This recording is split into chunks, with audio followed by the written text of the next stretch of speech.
It's June 19th, 1829, and another remarkable event is about to be uncovered by Arion, Rebecca, and Olly, the Retrospectors.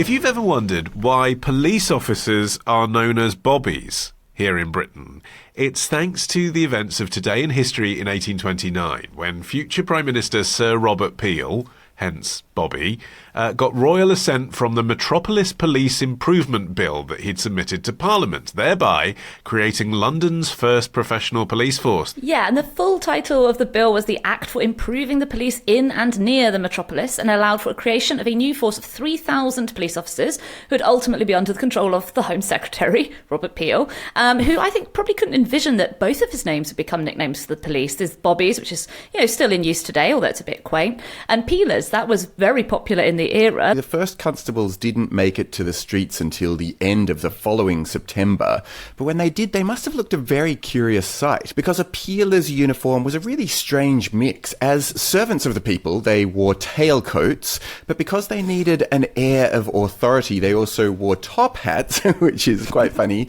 but they'd been strengthened with an iron ring at the crown so that they acted like a helmet.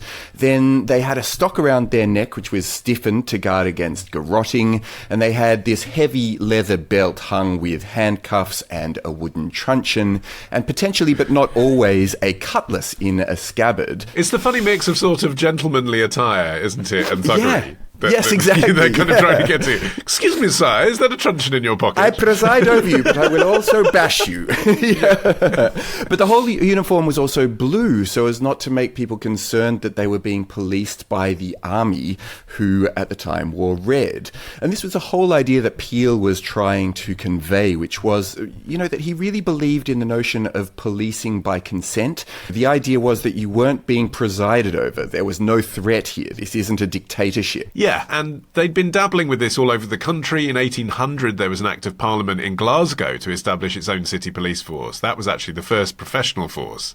But when it came to London, it's such a huge area, and of course it's where then all the important people lived. There was a sense that we really can't blow this, and the public needed to be reassured, not scared. And also that they needed to be convinced that it was the right thing to do to fund these guys from centralised government. People before that had a local money link with the people who were watching out for them. And they felt they'd lost that link, and there was a fear that they'd feel, as you were hinting at there, that they were living under martial law suddenly, if the police force were too professional.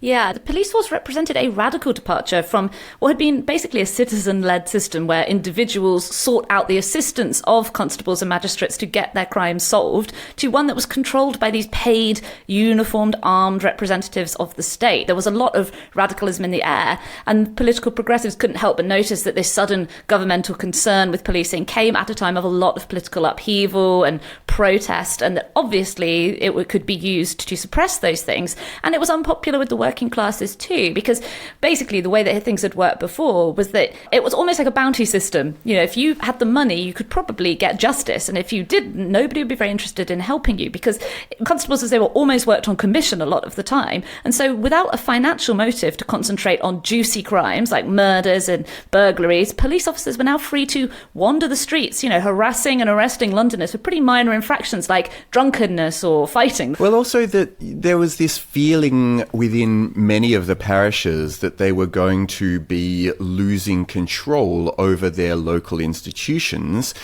rather like what happened in the City of London, because the very, very heart of London, the City of London, Peel was very, very cautious not to try to have the Met preside over. So actually, even to this day, there's a whole separate police force for the City of London. For no reason other than tradition. Because we're a bonkers country. I mean, now it makes... Why does the City of London have its own police force? But what was the reason then? Why was he so cautious about that then? Well, because he didn't want for the powerful people that lived in the very core of London to object to it. And policemen were really trying to integrate themselves into a particular area, and they actually had to walk their beat really, really fast. They had to keep a steady pace of around 2.5 miles an hour, which is how they got their nickname PC Plod, because they were plodding along so very quickly. But the beat was intentionally small. They were meant to become familiar locally, although one important rule, they weren't allowed to integrate completely by having a drink in the pub. Previously, lots of policemen would just end up kind of congregating in the local taverns and hanging out with the very villains that they were meant to be kind of policing, and in turn receiving money and goods as little backhanders. But anybody who had been found to be drinking was dismissed, and within 4 years, only 1/6 of the original intake of men remained. Yes, well, the recruitment criteria were quite impressively strict and exacting, actually. To join the new Metropolitan Police, you must be aged between 20 and 27 and be at least 5'7", and a man, of course. Women weren't recruited until 1919. After a few years, the age limit did go up to 35, but policemen still had to be well-built, fit and literate. Criteria that I'm sure we'd all still welcome today. Yeah. The Metropolitan Police, I'd be happy with that. But it was criticised at the time as being a bit classist. Because, this was a police force for London. There was supposed to be a service for everybody. But then the criticism was, with that criteria, well-built, fit and literate, it's unlikely that you're going to be recruiting working-class police officers from London. And indeed, most of the early recruits were from the home counties, because Londoners just weren't built like that then. They hadn't had the nutrition, to be that kind of person.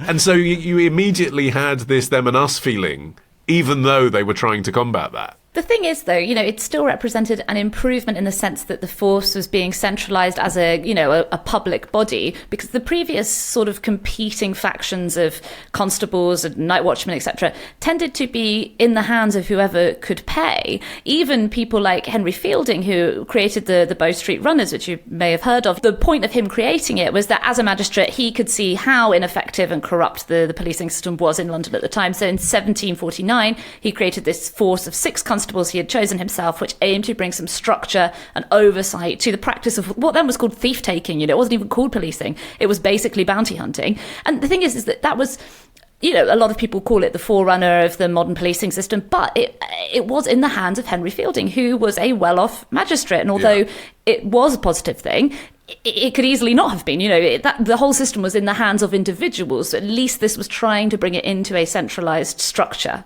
But I think it's astonishing how coherent the stuff that came into law by royal assent on this day was, because Peel really had come up with an entire system that was very, for lack of a better word, civilized. The idea that police were doing this by consent in the first place, and also even the idea, so we have this sort of myth that police in the UK don't carry guns and never have, except for, very specialized officers. Yes. But even right at the beginning, there was this idea that a certain number of flintlock pistols could be bought by the Met Police.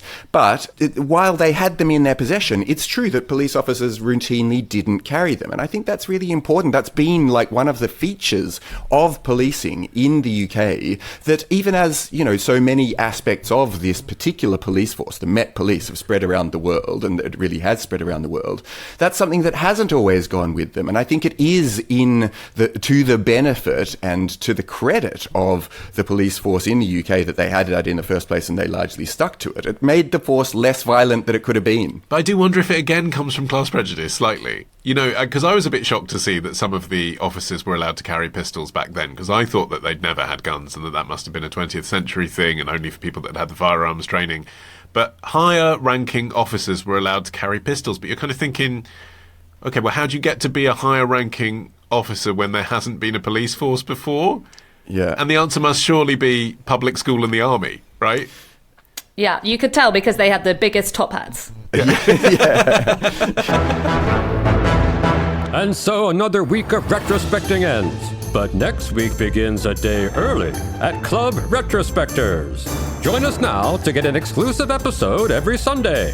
Patreon.com/retrospectors.